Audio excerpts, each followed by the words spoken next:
Howdy folks, Doc here with Last Best Tool. A couple of things. First of all, I will be traveling quite a bit in July. I don't know if I can keep my daily video up. I'm sure I can't because I'll be in the middle of nowhere. So it's a good time to subscribe. I don't usually ask you to subscribe, but I know there are a lot of viewers that just it pops up on your feed because it's regular daily video. But since I'm going to be taking a break probably, go ahead and hit the subscribe button just so you know when I'm back. The other thing is I found a tool. I was driving up a dirt road. I was about 10 miles off a highway. And the highway was quite a ways off the usual beaten path. This was in northern Montana. Anyway, up ahead in the distance, I saw a shimmering light. And it turned out to be this socket. This is a, it's a Napa USA made millimeter. You see all those M's down at the bottom. 11 millimeter. How disappointing. When I first saw this and tried to read it in the light, the shimmering light, I thought, oh, it's a 10 millimeter. That's pretty cool. You know, I could make a good video. I'd get the camera to focus. And anyway, and then it turns out to be an 11. And so I don't know if this was lost or if somebody just threw it off their truck. I mean, it was a dirt road 10 miles from the nearest paved road. And the paved road was an old state highway. But anyway, so found another one. Kind of some interesting marks on this. I don't know if anyone knows what might have caused those. Is there some application that would cause those wear marks?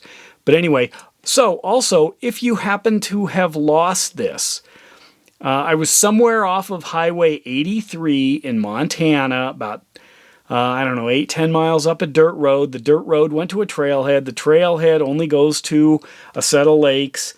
So just tell me the set of lakes where you lost that, or the road that goes to the trailhead to the set of lakes, and I'll give it back to you. By the way, I did discover, thinking about this, the nearest town was about 35 miles away, 35 miles away, and it does have a Napa auto parts store, a little tiny one. It's the town of Seeley Lake, Montana, and I know there's a little Napa store there, so that's probably where this was picked up. Anyway, more fun with tools, but I'm talking about overlanding tools. That's the direction I'm going, and what I did in a previous video when I talked about different kinds of drill bits, I mentioned both wood bits and metal bits, and I wanted some short ones, and I wanted them to fit both into hand drivers with this quick lock system and into some small power tools.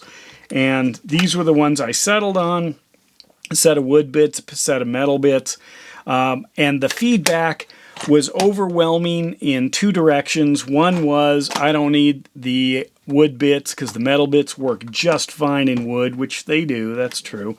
But also, why don't I go with a step bit? Now, this is what I was thinking in terms of a step bit. This is a Klein step bit. I love this thing. I use it for big stuff. But the problem with step bits is this angle here.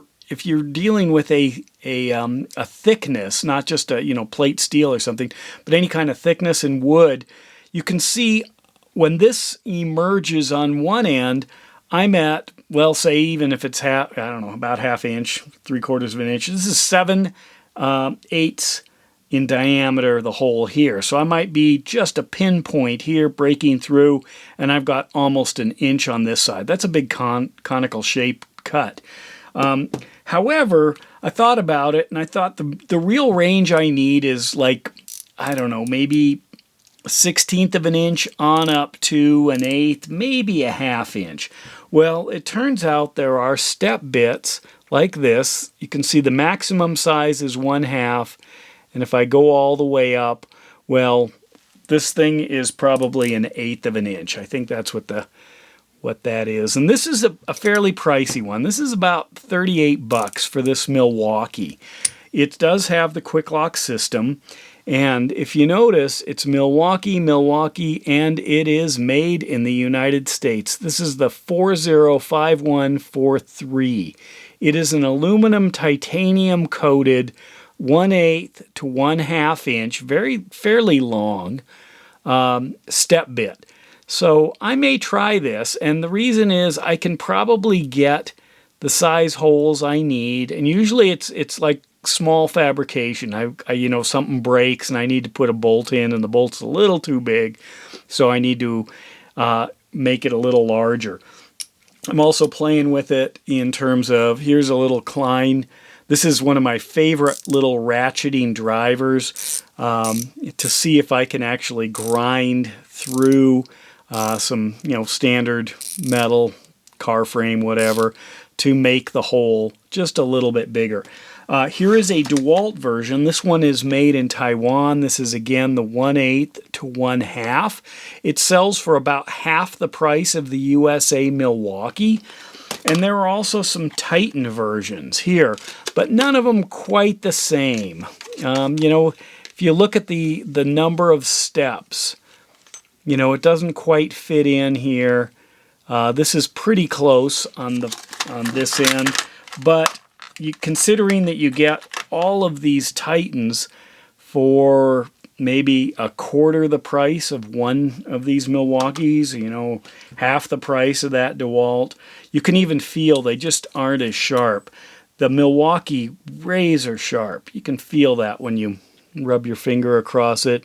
The Titan, not so much, but maybe if you're only going to use it once. The problem I ran into is I'm going to probably be doing it by hand, and that means I want good contact, nice sharp cutting to make each rotation count, because maybe I can get away at 1,000 RPMs with something like this for one cut, but if this is all I've got, I want something that works and is very effective.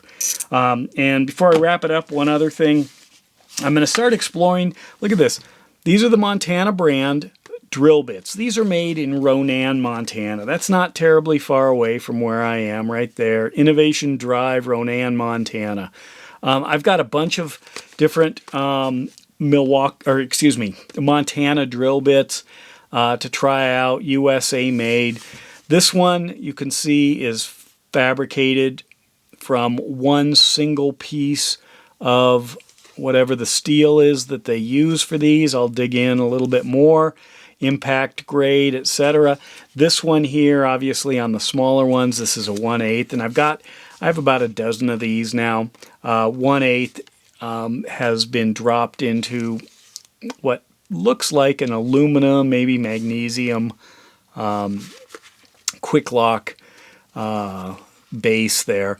I'm going to find out more about these. If you know much about the Montana brand, let me know. I have used a few of them in the past, but not with any real attention to Montana detail or drill bit detail. But anyway, so the big thing here, I'm going to go ahead and give this a try and see if I can grind into the metal as much as needed.